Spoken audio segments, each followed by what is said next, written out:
সুপ্রিয় শিক্ষার্থী, তোমরা কেমন আছো? আশা করি ভালো আছো তোমরা সবাই। গতদিন ক্লাস জানি না তোমাদের কেমন লেগেছে, আমি চেষ্টা করেছি আমার সাধ্যমতো। তো আজকে কিন্তু তোমাদের ওই যে এইচডব্লিউ দেওয়া আছে কি কি সেগুলো বের করো। আজকে এইচডব্লিউ গুলো তোমাদেরকে আমি নেব। আর আমরা কিন্তু আলোচনায় ছিলাম ইউনিট 42-তে। গল্পের নামটা হচ্ছে the lion and the mouse. গল্পটা তোমরা ভালো করে পড়েছো? আশা করি তোমরা খুব সুন্দর করে পড়েছো এবং আমার মনে হয় তোমরা বুঝেছো। যদি কোথাও না বুঝে থাকো আমাকে তোমরা ফোন দিবা, ফোন দিয়ে বলবা স্যার এই লাইনটা আমি বুঝিনি, আমি আবার বুঝিয়ে দেব, কেমন? তো আজকে তোমাদের যেটা দিয়েছিলাম সেটা হচ্ছে তোমাদের একটা ম্যাচিং দিয়েছিলাম, মনে আছে? প্রথমে কি ছিল ম্যাচিং এ? ফিয়ার্ড, তারপরে স্ট্রং, তারপর ওক আপ, তারপর হচ্ছে মাউথ, তারপরে নিয়ার। তো এটা আমরা একটু মিলিয়ে নিই। তোমরা সবাই প্রস্তুত? খাতা বের করো।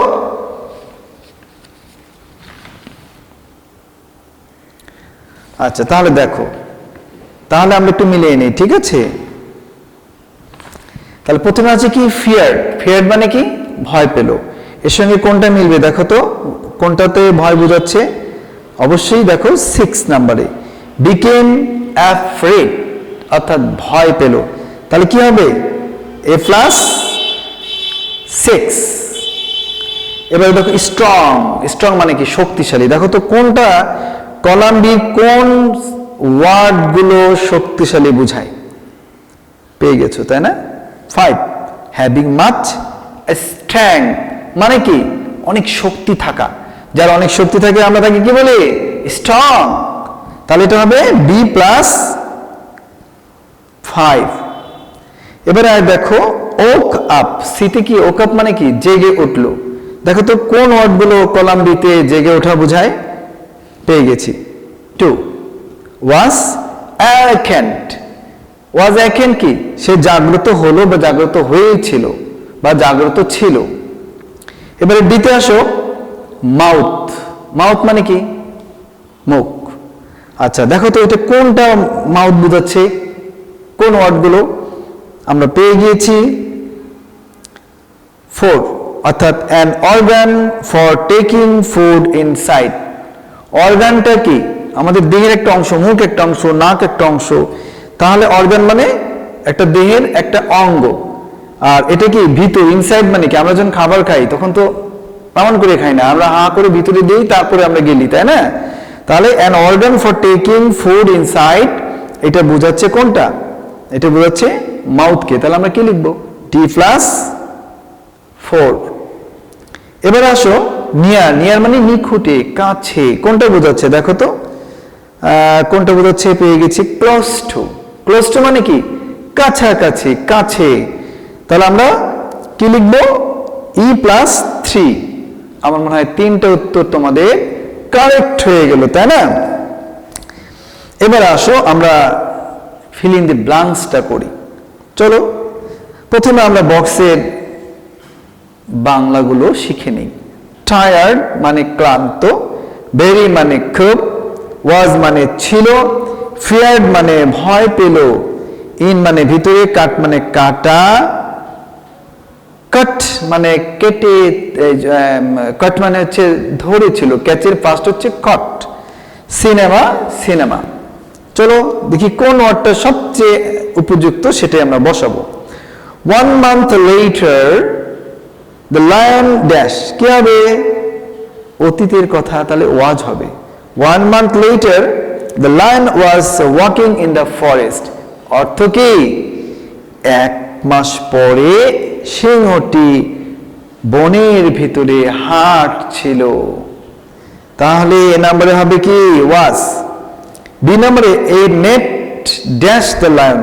একটা নেট কি করছে বলো তো? এ নেট কাট দ্য লায়ন। লায়নটাকে, নেটটাকে একদম জড়িয়ে ধরলো, একটা ফাঁদ। এই নেটটা একটা ফাঁদ। তাহলে এখানে হবে কট। বি নম্বরে কট। তোমরা মিলাবা কিন্তু, মিললে রাইট চিহ্ন দিবা। এবারে সিতে দেখো হি ওয়াজ ভেরি। কি হবে? হি ওয়াজ ভেরি কি হতে পারে? কি হতে পারে দেখো তো? হি ওয়াজ ভেরি টায়ার্ড, সে খুব ক্লান্ত হয়েছিল। হি ওয়াজ ভেরি টায়ার্ড, সে খুব ক্লান্ত হয়েছিল। এরপরে আসো, the mouse used her teeth to dash the net. ইঁদুরটি কি করলো? তার দাঁতগুলো ব্যবহার করলো কি কারণে? To cut the net. তাহলে এখানে কাট হবে, তাহলে দিতে হবে কি? কাট। অর্থাৎ জালটি কাটার জন্য ইঁদুর কি করলো? তার দাঁতগুলো ব্যবহার করলো, তাহলে দিতে হচ্ছে কাট। ইতে দেখো, সোন দ্য লায়ন ওয়াজ ফ্রি, শীঘ্রই সিংহটি মুক্ত হলো। অ্যান্ড বিকেম ড্যাশ হ্যাপি, কি হবে? বিকেম ভেরি হ্যাপি, এবং খুব খুশি হলো। কারণ একটা ফাঁদ থেকে একটা সিংহ যখন মুক্তি পায়, এটা তো দুঃখের কথা নয়, খুশিরই কথা। তাহলে কি হবে? এই নাম্বারে ভেরি হবে। আমার মনে হয় তোমরা এই ফিল ইন দি ব্ল্যাঙ্কস এবং ম্যাচিংটা খুব সুন্দর করে বুঝে নিয়েছো, তাই না? তাহলে এবার কিন্তু আমরা কোথায় যাব বলো তো? আর কি পড়া দেওয়া আছে তোমাদের? কিন্তু পেজ নাম্বার 86 তোমাদের কিন্তু টেক্সট বুকের কোশ্চেন দেওয়া হয়েছিল। তো আমরা কোশ্চেনের উত্তরগুলো করব, তোমরা খাতা বের করো এবং মিলিয়ে নাও। দ্রুত বের করো।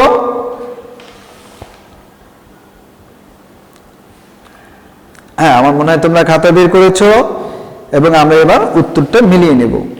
আমি উত্তর বলতে যাচ্ছি, page number 86, unit 42 B, question pattern B.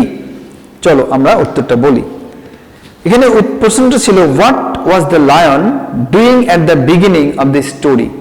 অর্থাৎ অর্থটা এরকম, what was the lion doing at the beginning of the story. অর্থাৎ গল্পের শুরুতে সিংহ কি করছিল? কি করছিল তোমাদের খেয়াল আছে? তাহলে আমার সাথে একবার মিলে নাও।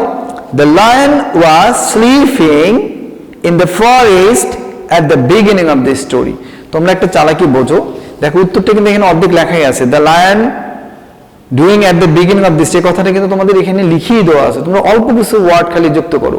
তাহলে প্রথমে লায়নটাকে নিয়ে আসো। দ্য লায়ন ওয়াজ, আর মনে রাখতে হবে যে টেন্সে প্রশ্ন থাকবে উত্তর সেই টেন্সেই হবে। এটা পাস্ট কন্টিনিউয়াস টেন্সে আছে, আমাকে পাস্ট কন্টিনিউয়াস টেন্সে উত্তরটা লিখতে হবে। তাহলে তোমরা আবার যাও, দেখো ভালো করে।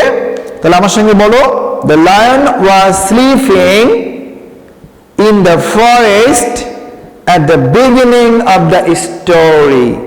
অর্থ হচ্ছে সিংহ এই গল্পের শুরুতে বনের মধ্যে কি করছিল? ঘুমাচ্ছিল।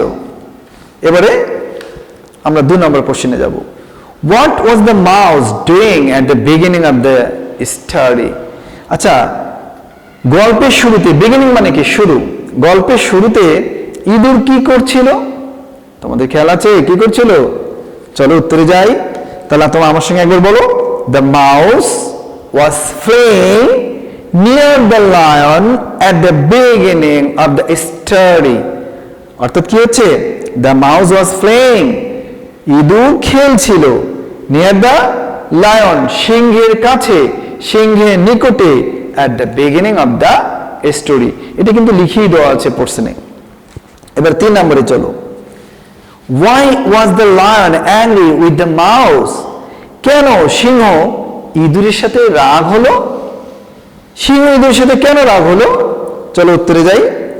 The lion was angry with the mouse because she ran on to the lion's nose while sleeping and disturbed his sleeping. এবার আমি ধীরে ধীরে বলি, তোমরা মিলে নাও।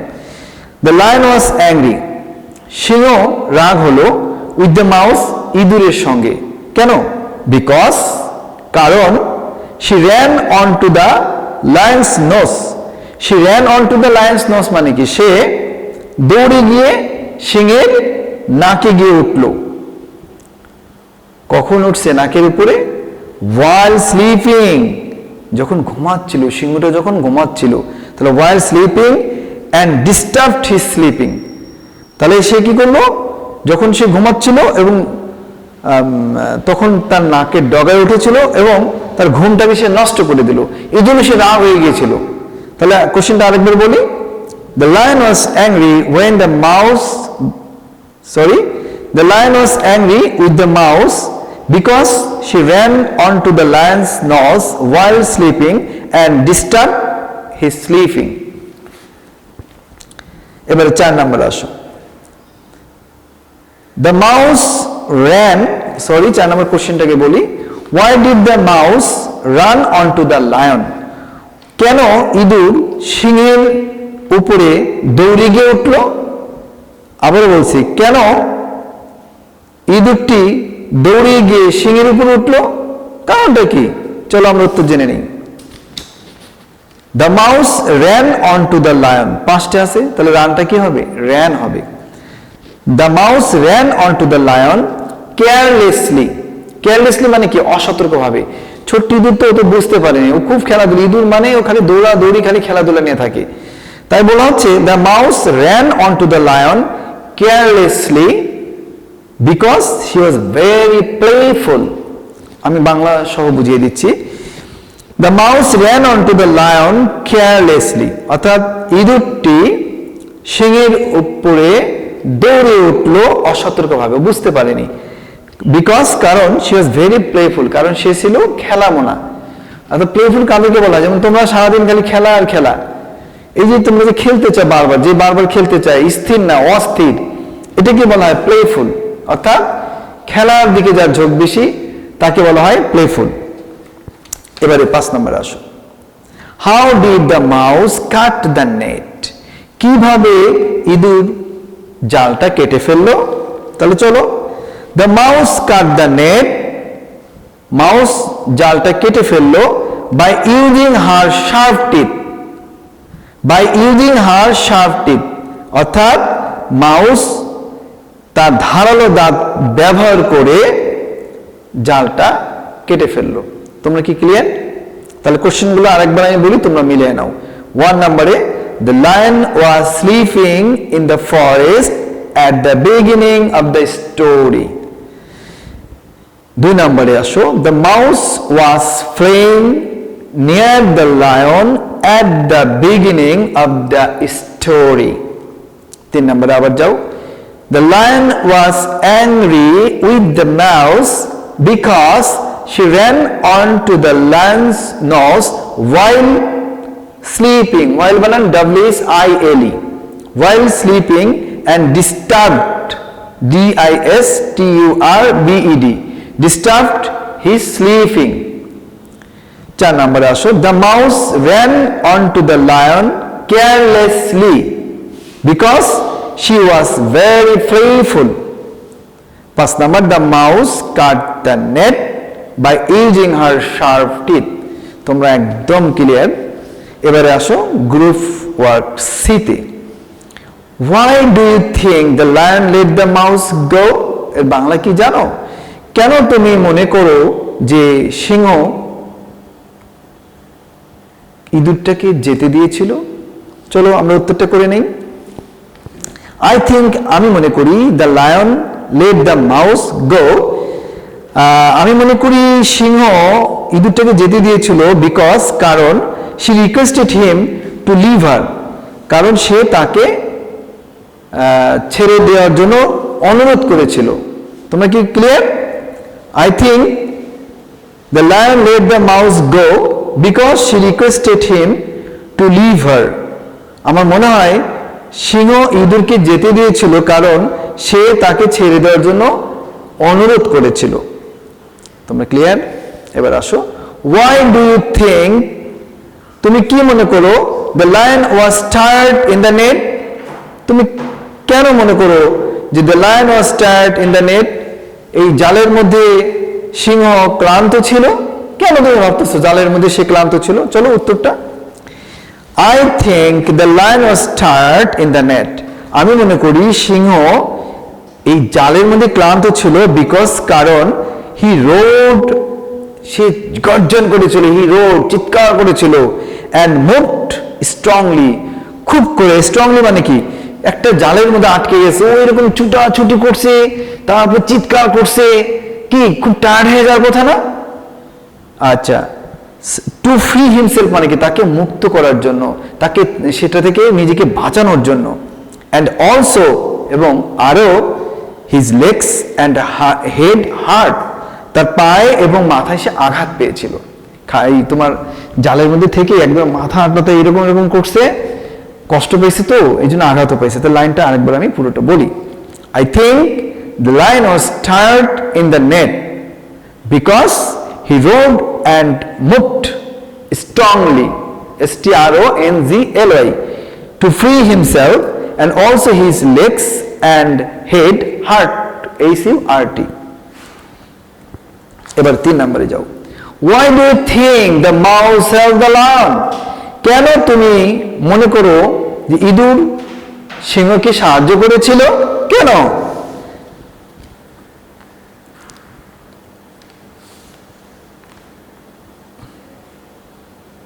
I think the mouse helped the lion. আমি মনে করি ইঁদুর সিংহকে সাহায্য করেছিল because nobody came to help him. কেউ কিন্তু তাকে সাহায্য করতে এগিয়ে আসেনি in danger, বিপদের সময়, and only the mouse saved him. এবং শুধুমাত্র ইঁদুরটাই তাকে সাহায্য করেছিল। লাইনটা একবার বলি।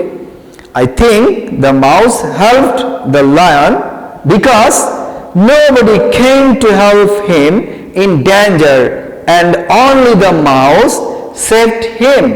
তোমরা ক্লিয়ার? এবারে 4 আসো। Do you think, তুমি কি মনে করো lion and mouse are friends now? এখন সিংহ এবং ইঁদুর দুজনই বন্ধু? Why? কেন তা মনে করো? চলো উত্তরে যাই। Yes, হ্যাঁ, I think lion and mouse are friends now. আমি মনে করি সিংহ এবং ইঁদুর এখন বন্ধু। Because, কারণ the lion is very grateful to the mouse. The lion is very grateful, অর্থাৎ সিংহ খুবই কৃতজ্ঞ to the mouse, ইঁদুরের প্রতি, for her help, তার সাহায্যের জন্য। ক্লিয়ার? এবারে কি বলছে? why, কেন? পরের উত্তরে আসো। because only the mouse saved him in danger. because, কারণ only the mouse, শুধুমাত্র ইঁদুরটি বিপদের সময় তাকে সাহায্য করেছে, তাকে রক্ষা করেছে। আমার মনে হয় ক্লিয়ার। একবার আমরা রিডিং দিয়ে আসি। Unit 42C. Number 1. I think the lion let the mouse go because she requested him to leave her. Leave. The number A, I think the lion was tired in the net because he roared and moved strongly to free himself, and also his legs and head hurt. The number, I think the mouse helped the lion because nobody came to help him in danger, and only the mouse saved him. 4 number, yes, I think lion and mouse are friends now because the lion is very grateful to the mouse for her help, because only the mouse saved him in danger. আমি তোমাদেরকে এটা মুখেই বললাম, বোর্ডে লিখতে অনেক সময় লাগে, এই জন্য আমি তোমাদেরকে দিলাম। তারপরেও যদি তোমরা চাও আমি ভিডিওতে একবার তোমাদের স্ক্রিনে দেব। তার আগে তোমাদের আরেকটা আলোচনা আসুক। তোমাদের একটা কম্পোজিশন দেওয়া ছিল, সেটা কি? The lion and the mouse. কি তোমরা কি রেডি করেছো? আমি জানি না, তবে তোমরা কিন্তু আমাকে তোমাদের প্যারেন্টসরা যখন বুধ এবং বৃহস্পতিবার আসবে, তোমার ওই খাতার একটা পেজ লিখে তুমি তা আমাকে জমা দিবা। জমা দিলে আমি তোমাদেরকে ওই খাতাটা দেখে দেব। তো এখন আমি তোমাদেরকে ওই যে কোশ্চেনগুলো ওগুলো একবার একটা আমি স্ক্রিনে নিয়ে আসতেছি, তোমরা একবার প্লিজ দেখে নাও। তাহলে তোমাদের জন্য ভালো হবে। হ্যাঁ, তোমরা দেখতে পাচ্ছ আমি তোমাদের স্ক্রিনে একটা নিয়ে আসলাম। তোমরা দেখো এখানে ফিল ইন দ্য ব্ল্যাঙ্কস, তারপরে ম্যাচিং এর সলিউশনটাও দেওয়া আছে। আর টেক্সট বুকের যে কোশ্চেনগুলো সেগুলো উত্তরটা আমি মুখে বুঝিয়ে দিয়েছি, স্ক্রিনেও কিন্তু দিলাম। আমার মনে হয় তোমরা এখন স্ক্রিনটাও দেখতে পাবা, আগে যেটা বুঝিয়েছি সেটা দেখতে পাবা। কেমন? ওকে, এখন আমি এখান থেকে যাচ্ছি তোমাদের আরেকটা অপশনে। ওকে, দেখো তোমাদের কিন্তু আমি একটা কম্পোজিশন দিয়েছিলাম না? তোমরা হয়তো লিখেছো, আমি একটা লিখেছি দেখো। তোমরা এটা ভিডিও স্ক্রিনে তোমরা কি করবা জানো, ভিডিওগুলো দেখার সময় পজ করবা, অর্থাৎ আঙ্গুল দিয়ে তোমরা স্ক্রিনে একটু পজ করে তারপরে ওগুলো আস্তে আস্তে দেখে নেবা, ঠিক আছে? আমার মনে হয় তোমরা এই কম্পোজিশনটাও পেয়ে গেলা। আর এগুলো কিন্তু তোমরা কিন্তু যদি সরাসরি কাগজে চাও তাহলে ওই যে বললাম আমরা সপ্তাহে যা যা করাবো সব এগুলো আবার শীট আকারে তোমাদের দিয়ে দেব। তোমরা কি দেখতে পাচ্ছ? আশা করি তোমরা ক্লিয়ার বুঝেছো। ওকে, তাহলে আমি এটা সরিয়ে নিচ্ছি। ওকে, সুপ্রিয় শিক্ষার্থী, তোমাদের একটা কমন প্রবলেম, সেটা কি জানো? WH question. তোমাদের পিতামাতাও এটা নিয়ে চিন্তা, ডাব্লিউএস পারে না, ডাব্লিউএস পারে না, অনেকে ভালো বুঝেছো। তো ডাব্লিউএস কিন্তু আমি ক্লাসে তোমাদেরকে বুঝিয়েছি, আবারও কিন্তু বুঝাবো। চলো, যেহেতু অনেকদিন তোমরা প্র্যাকটিস করো কি করছো না জানি না, তো আমি তোমাদেরকে বোর্ডে আবার ডাব্লিউএস সম্পর্কে বুঝাবো।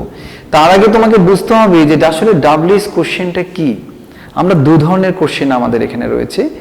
একটা হচ্ছে ডাব্লিউএস কোশ্চেন, মানে হচ্ছে যেসব ওয়ার্ড দিয়ে কোশ্চেন করা হয় এবং ওই কোশ্চেন ওয়ার্ডে ডাব্লিউএস কথাটা থাকে, এই জন্য ওটাকে আমরা সংক্ষেপে বলি ডাব্লিউএস কোশ্চেন। কিন্তু মূলত ডাব্লিউএস কোশ্চেনের উচ্চারণটা হচ্ছে হোল কোশ্চেন। এখন ডাব্লিউএস কোশ্চেন একটা আছে, আর একটা কোশ্চেন আছে, সেটা হচ্ছে yes no question. Yes no কোশ্চেনটা কি আর ডাব্লিউএস কোশ্চেন কি, এটা তোমাকে বুঝতে হবে। কিন্তু ডাব্লিউএস কোশ্চেনটা হচ্ছে কোনো কিছুর বর্ণনা যখন দিতে যাই আমরা, তখন কিন্তু ডাব্লিউএস কোশ্চেন দিয়ে আমরা করি। আর ইয়েস নো কোশ্চেনটা কি জানো? ভার্ব দিয়ে পড়ছো, ওখানে কোনো ডাব্লিউএস ওয়ার্ড থাকবে না। আমরা যদি একটু উদাহরণ দেই, ধরে নাও তুমি কি পছন্দ করো, what do you like, what do you like. একটু বোর্ডে লিখি, দেখো, হোয়াট ডু ইউ লাইক। এটিকে একটা বর্ণনামূলক বা ন্যারেটিভ কোশ্চেন বলা হয়। ন্যারেটিভ হচ্ছে এটা কিন্তু একটা বর্ণনা আছে, হোয়াট ডু ইউ লাইক। তাহলে এখানে দেখো ডাব্লিউএস এর ওয়ার্ড বসেছে, এখানে দেখো হেল্পিং ভার্ব বসেছে, এখানে সাবজেক্ট, এখানে মেইন ভার্ব, কত অংশ দেখো। তাহলে প্রথমে এটা কি ডাব্লিউএস ওয়ার্ড, এটা কি হেল্পিং ভার্ব, এইচ ভি লিখলাম, এটা কি সাবজেক্ট, এটা কি main verb, M V main verb. তাহলে আমরা কি পেলাম? একটা ডাব্লিউএস কোশ্চেনে দেখো আমরা একটা ডাব্লিউএস ওয়ার্ড পেলাম, তারপরে হেল্পিং ভার্ব পেলাম, তারপরে সাবজেক্ট পেলাম, তারপরে কি পেলাম? একটা মেইন ভার্ব পেলাম। আমরা এই জন্য স্ট্রাকচারটা সাজিয়েছি, দেখো স্ট্রাকচারটা কিন্তু ডাব্লিউএস ওয়ার্ড, তারপরে ডাব্লিউএস ওয়ার্ড প্রথমে, এই যে ডাব্লিউএস ওয়ার্ড, দুই হচ্ছে হেল্পিং ভার্ব, এই যে হেল্পিং ভার্ব, তিন নম্বরের সাবজেক্ট, এই যে সাবজেক্ট, তারপরে কি চার নম্বরে মেইন ভার্ব, এই যে মেইন ভার্ব। এক্সটেনশন বাকি অংশ এখানে দেওয়া হয় নাই, যেটা এরপরে মেইন ভার্বের পরে থাকবে ওটা যা আছে তাই থাকবে। এখন প্রসঙ্গ হচ্ছে এই যে আমরা ডাব্লিউএস কোশ্চেন করলাম, এখানে কিন্তু আরেকটা কোশ্চেন হতে পারে। এটাকে যদি আমরা ভেঙে ফেলি, do you like fish, do you like fish, তুমি কি মাছ পছন্দ করো? এখানে কি ডাব্লিউএস ওয়ার্ড আছে? ডাব্লিউএস ওয়ার্ড কিন্তু নেই। তাহলে এই ধরনের প্রশ্ন যদি ডাব্লিউএস ছাড়া যদি হয়, তখন উত্তর কি হবে জানো? তখন হবে ইয়েস। যদি তুমি পছন্দ করো তাহলে হবে ইয়েস আই ডু। আর যদি নেগেটিভ হয় তাহলে হবে নো আই ডোন্ট। এই যে এই ধরনের প্রশ্ন দেখো হেল্পিং ভার্ব দিয়ে হয়েছে না? হেল্পিং ভার্ব দিয়ে কোশ্চেন করলে উত্তরটা হেল্পিং ভার্ব দিয়েই হবে। যদি তুমি রাজি থাকো, তুমি যদি ইয়েস বলো, তখন এটা এখানে যে হেল্পিং ভার্বটা থাকবে ওটা এখানে বসবে। আর যদি তুমি রাজি না, তুমি যদি নেগেটিভ বলো, তাহলে এর পরে একটা নট, কিন্তু নটটাকে কিন্তু NOT বসানো যাবে না, তখন ওটা বাদ দিতে হবে। দেখো আমি এখানে ওটা বাদ দিয়ে দিয়েছি, নটের ওটাকে দেইনি, কারণ ইয়েস নো কোশ্চেনে নট আলাদা করে বসে না। তোমরা কি বুঝেছো? তাহলে ডু ইউ লাইক ফিশ, যদি তুমি মাছ পছন্দ করো কি বলবা? Yes I do. আর যদি নো বলো তাহলে কি হবে? No I don't. আমার মনে হয় তোমরা ক্লিয়ার। তা আমরা যেহেতু ইয়েস নো কোশ্চেন শিখতে যাচ্ছি না, আমরা ডাবলএস কোশ্চেন শিখতে যাচ্ছি। সো আমরা ডাবলএস কোশ্চেনের ক্ষেত্রে আমরা একটু খেয়াল রাখবো কিভাবে। হ্যাঁ, আচ্ছা, তাহলে ডাবলএস কোশ্চেন করার আগে আমি কিন্তু তোমাদের বলেছি যে ডাবলএস কোশ্চেন ওয়ার্ডগুলো কি কি। Who, which, what, whom, where, when, how, why, এরকম যা যা ওয়ার্ড আছে যেগুলোর সাথে ডাবলএস আছে এবং যেগুলো দিয়ে প্রশ্ন করা যায় সেগুলো ডাবলএস কোশ্চেন ওয়ার্ড। এখন ডাবলএস কোশ্চেন করার সময় কি করতে হবে? স্ট্রাকচার এইটা মুখস্থ করো। আমার সঙ্গে বলো, প্রথমে ডাবলএস ওয়ার্ড, তারপরে দুইয়ে হেল্পিং ভার্ব, তিনে সাবজেক্ট, চারে মেইন ভার্ব, আর পাঁচে এক্সটেনশন বাকি অংশ। তাহলে আমরা ওইটা আবারও আমার সঙ্গে সঙ্গে বলো, প্রথমে কি ডাবলএস ওয়ার্ড, তারপরে কি হেল্পিং ভার্ব, তারপরে সাবজেক্ট, তারপরে মেইন ভার্ব, তারপর এক্সটেনশন। তো আমরা একটা ডাবলএস একটা বাক্যের মাঝে বুঝে নিই, চলো। নাম্বার 1, she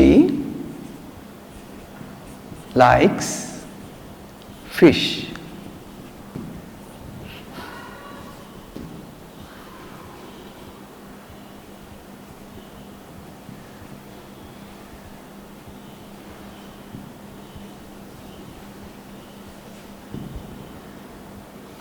দেখো, she likes fish, Salma is coming here.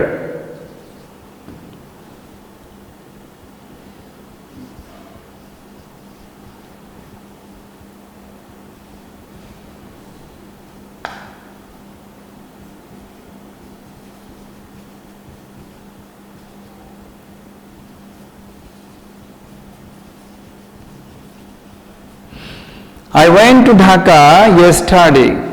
Two ঢাকার নিচে আন্ডারলাইন দিলাম। 4 number, I am fine. Fine underline. 5 number,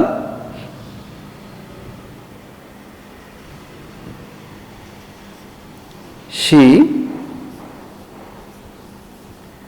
loves my mother.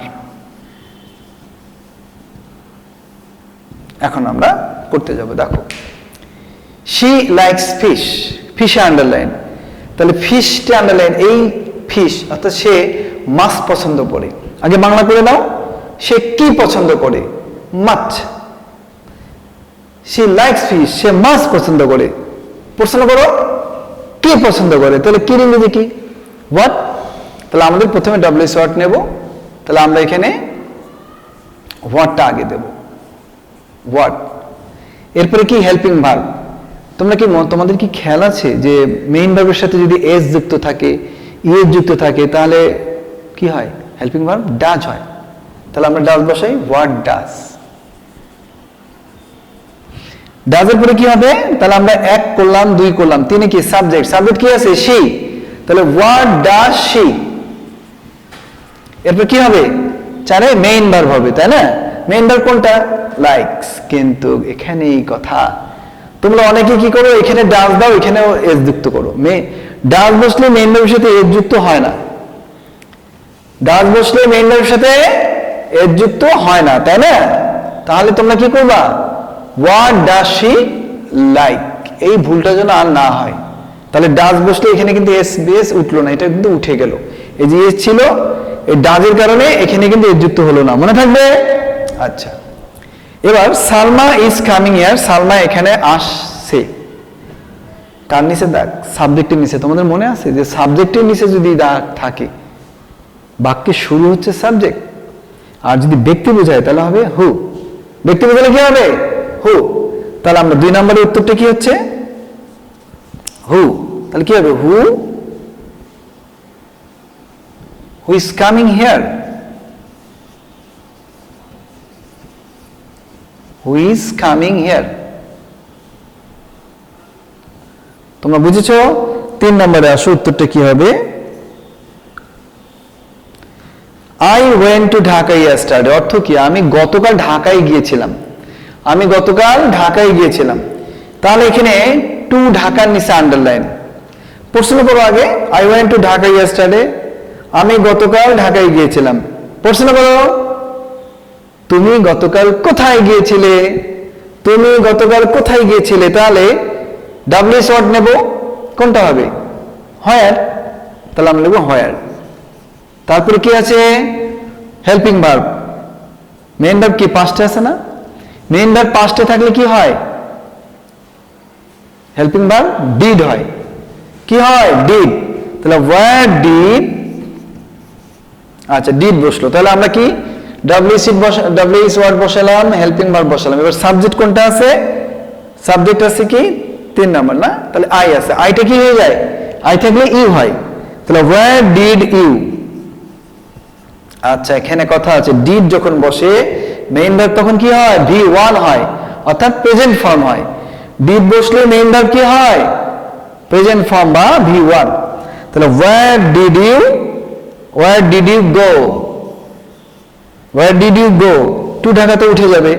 আবার এক্সটেনশন কি? তাহলে আমরা কি বসালাম? আমরা ডাব্লিউএস ওয়ার্ড, ওইটা অনুযায়ী ডাব্লিউএস ওয়ার্ড বসালাম, তারপরে হেল্পিং ভার্ব এটা বসালাম, সাবজেক্ট এটা বসালাম, মেইন ভার্ব এটা বসালাম। এবার কি বাকি আছে?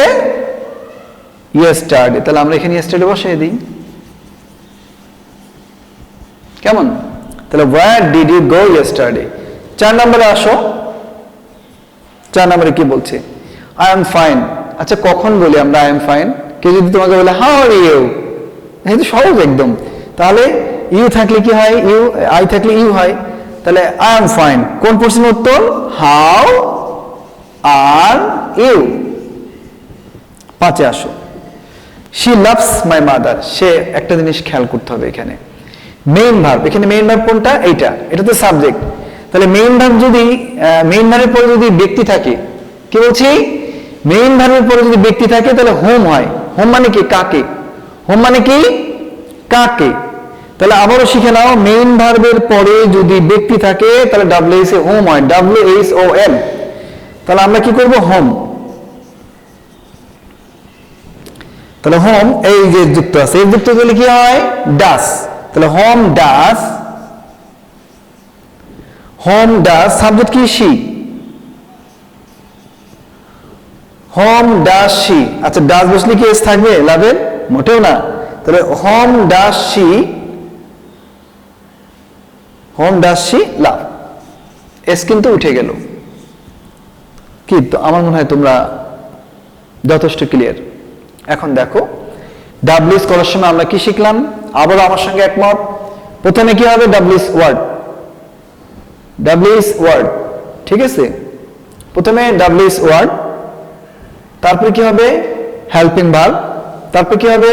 সাবজেক্ট, তারপরে মেইন ভার্ব, তারপরে এক্সটেনশন, তারপরে একটা প্রশ্নবোধক চিহ্ন। আমার মনে হয় যে তোমরা সুন্দর বুঝেছো, এটা মাথায় রাখবা। তো আজকে তোমাদের এই ডাব্লিউএসটা বুঝালাম, আমি নেক্সট ডেটে তোমাদের প্র্যাকটিস দেবো। আজকে তোমাদের THW দিয়ে দিচ্ছি, তোমরা খাতা কলম রেডি করো। টেক্সটের কোশ্চেনগুলো যেগুলো দিয়েছি সেগুলো তোমাদের থাকবে। তারপরে তোমাদের composition, the lion and the mouse, ওটা তোমরা মুখস্থ করবা। এরপরে তোমরা নিবা হচ্ছে তোমাদের টেন্সের নোট, অনেকেই পেয়েছো অনেকে পাওনি। তোমাদের আপাতত আমি পড়া দিচ্ছি। হ্যাঁ দেখো তোমাদের HW আমি দিয়েছি তোমার এখানে 10টা ডাব্লিউএস কোশ্চেন রয়েছে, অর্থাৎ এটা কোশ্চেন করতে হবে ডাব্লিউএস কোশ্চেন। আমি আন্ডারলাইন দিয়েছি, আমি তোমাদের একবার বুঝিয়ে দিচ্ছি। হ্যাঁ প্রথমে দেখো মাদার ইজ কুকিং, আন্ডারলাইন আছে মাদারের নিচে। তো মাদার থাকলে কি হয় তোমরা এটা বুঝে নিবা। She bought a new pen, সে একটি কলম কিনেছিল, আর নিউ পেনের নিচে আন্ডারলাইন। এরপরে দ্য বয় প্লেস ক্রিকেট, ক্রিকেটে underline. He is 11 years old, তার বয়স 11 বছর। They are going to Dhaka, তারা ঢাকা যাচ্ছে, টু ঢাকার নিচে আন্ডারলাইন। ইটস 9 o'clock, এখন 9টা বাজে। Football is my favourite game, football আমার প্রিয় খেলা। হি ran কুইকলি, সে দ্রুত দৌড় দিল। আই ওয়ান্ট সাম মানি, আমি কিছু টাকা চাই। শি নোস হিম, সে তাকে চেনে। তোমাদের মনে আছে যে মেইন ভার্বের পরে যদি কোনো ব্যক্তিকে নির্দেশ করে তাহলে কি বসে? তোমরা কিন্তু এটা করবা এবং এটা সুন্দর করে করে আমি নেক্সট ক্লাসে এই সলিউশন দেবো, তোমরা মিলিয়ে নিবা, কেমন? তো আজকে আমার এইচডব্লিউ কি কি থাকছে তোমাদের আমি প্রথমত দিলাম তোমাদের কোশ্চেন অ্যান্সার গুলো করে দিয়েছি, তোমরা ওগুলো মুখস্থ করবা। তারপরে কি দিলাম? লায়ন এন্ড দ্য মাউস, এটা মুখস্থ করবা। এরপরে তোমাদের ডাব্লিউএস কোশ্চেন আমি 10টা দিলাম, এটা করে নিয়ে আসবা। এর পরের ক্লাসে তোমাদের আমি আরো কিছু বিষয় নিয়ে আলোচনা করব, তার কারণ আমাদের